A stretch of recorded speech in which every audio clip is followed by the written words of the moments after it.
November 29th, 2015, and I am standing in my greenhouse, and there are tons of wonderful plants here. As you can see,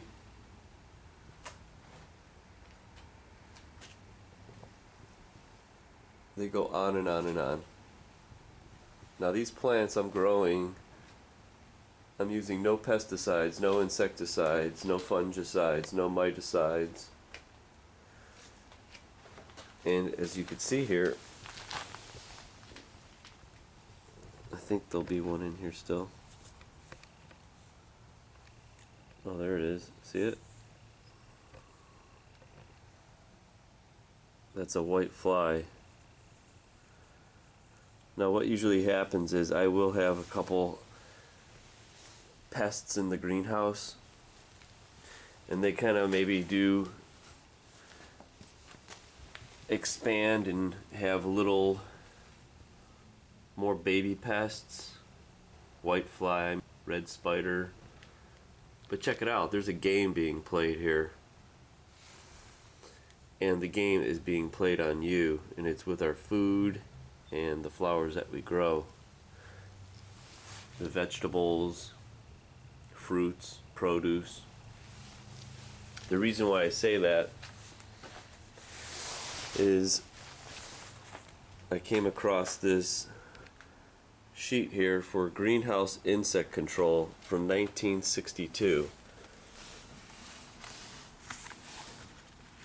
and right here it tells you that all pesticides should be treated and handled as poisons. And I wanted to go briefly, although there's a lot of them, the kind of pesticides that they were using in 1962. Now everything, some major crops, corn, soy, food crops, are genetically modified to take Roundup, and this stuff is residual on our fruits or our vegetables, and we are eating those pesticides. And I believe that these pesticides are what's causing a lot of our diseases. One of them I could almost definitely say is Parkinson's, because insects are destroyed by destroying their nervous system, and that's what the pesticides are created to do. Here are some of the pests.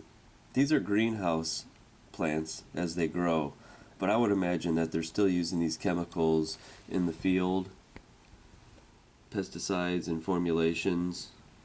Here's some of the pesticides that try to kill these pests. And actually, I let, like the vegetable, I have a no spray vegetable patch, and if you look in the garden, there are ants, there are aphids, there are a lot of these so-called insect and pests that need to be eradicated, because when you have monoculture, the biodiversity is not there to control and keep these pests in check. But look at this, is just a list of the pests that are being controlled by these chemicals. You have ants, you have aphids, you have root aphids, bulb flies, cutworms, fungus gnats.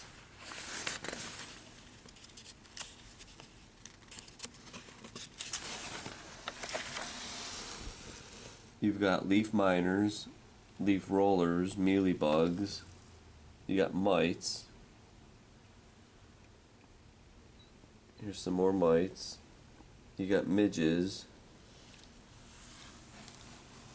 All kinds of midges. There's chrysanthemum midges. There's roaches, scales. There's soil infesting insects, weevils, grubs, wireworms, springtails. There's this symphalids, never heard of it, a tarnished plant bug, thrips. There's the white fly. And then we have millipedes, sow-bugs, pill-bugs, slugs, snails, nematodes, foliar nematodes, and root nematodes. Okay, so let's go back to the pesticides that are being used. Now, they are using chloridane, heptachlor, dieldrin, parathion, TEP, TEPP. But if it's anything like the company TEPCO, it's killing malathion, diazinon lindane,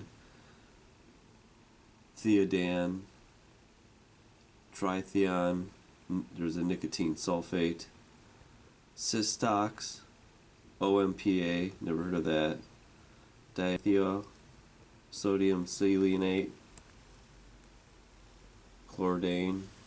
These might be some that are repeated here. Oh, there you go. You got some DDT, toxaprine, heptachlor. Let's go to the next page.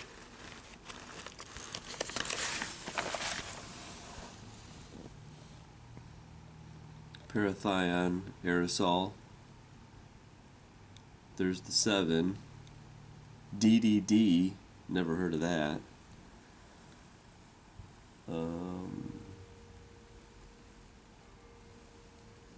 Aramite, chlorobenzolate, calthane, azobenzene,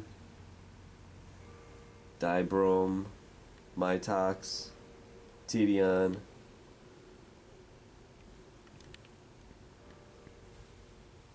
Isn't it ironic that those bells are ringing?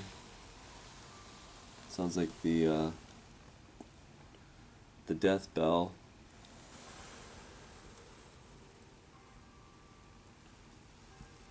Alright, we have tons of pesticides. Now this stuff is on our food. Now you wonder why everybody's getting sick. Using a 10% of DDT dust.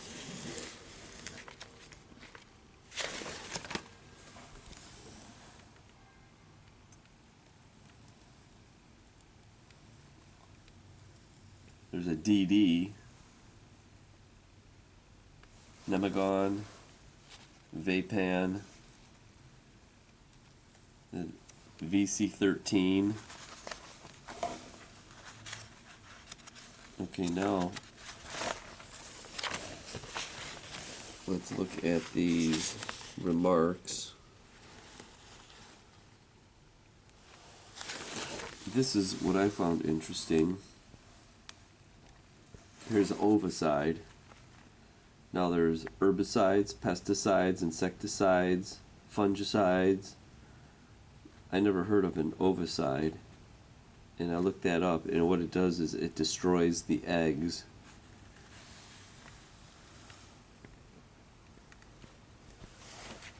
So this is what is growing, or was growing, being used to grow our plants in 1962.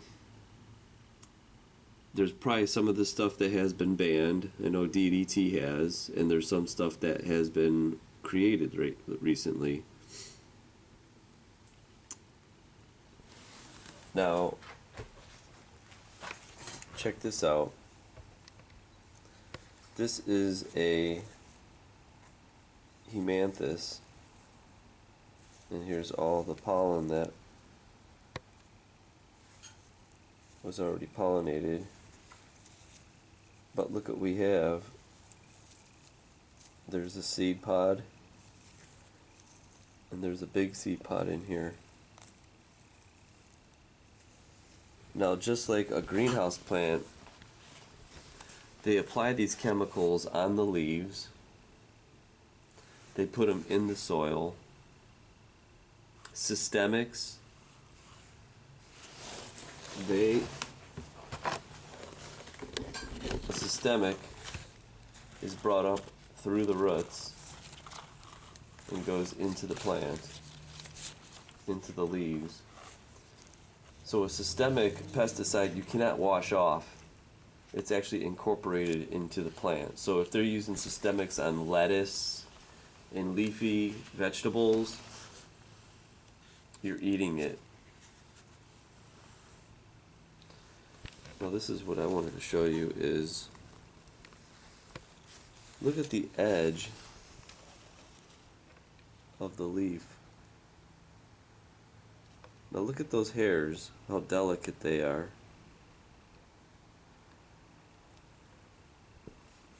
This is how delicate the balance in our life is. See that? And when you eat these chemicals and poisons, GMOs, all that stuff, I always wondered if IBS, irritable bowel syndrome, if that could be coming from what we're eating.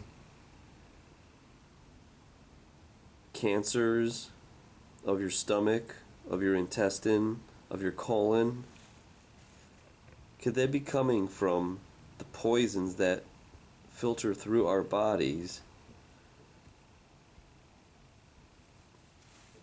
I can't guarantee it, but my gut is telling me it is.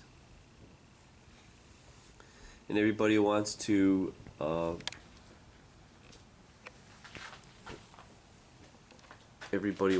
say organic farming is just as dangerous and just as poisonous. Well, I guess nothing's perfect because they're not growing their vegetables like I am, which I call it the Organic Slant organic standard, which my vegetables are grown without pesticides, insecticides, anything, and I'm growing them. It's all about the money. They do not want to lose a crop, and when you lose a crop, they're throwing money out the window. So these farmers, if they can't control a crop, who knows if they're adding a little bit more of what is recommended to kill those insects and pests that are destroying their cash crop. They might be adding actually other chemicals to make it more potent. Now, our produce is being tested, but not every piece is being tested. They coat them with fungicides so they can't rot. They wax them up so they don't dry out. So the bottom line is what I'm trying to get across here is, I guess, our modern food production.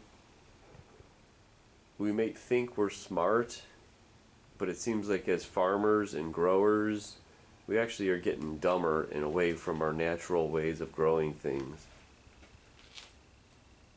I think the only way you can guarantee the safety of our food is whether you grow it yourself, which I would imagine practically 50 years ago, half of Americans probably had their own little vegetable patch in their backyard. Now everybody goes either through the fast food department, the stores, the restaurants, and we sit down and have everybody cooking from us. But believe me, the food is coming from the same place. And I would rather spend that money and cook it in my own kitchen. That's just me. And I think you will live a little longer if you do. And you will not get cancer as soon. Alright, you know how they say the proof is in the pudding? Well, here I am going to harvest one of my cabbages that was a zero spray grow. Now look at it, it's got a couple holes in it. Okay, big deal.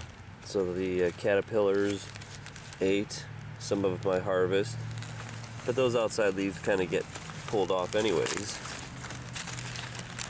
And I've got myself a homegrown, no pesticide grown cabbage.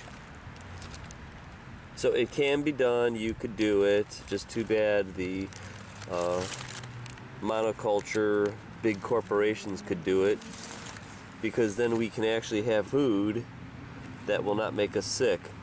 What a brilliant idea.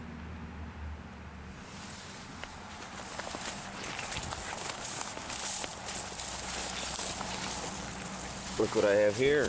It's a little kohlrabi, but that's also grown without chemicals. All right, here's a brother and sister. And I'm telling you right now, when you grow it yourself, this stuff actually tastes sweeter. It's probably more nutritious. And when you pick it, you don't lose that nutrition because you use it as soon as you pick it. So try it.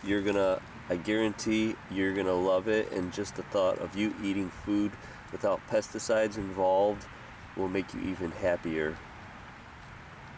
Here's to your health.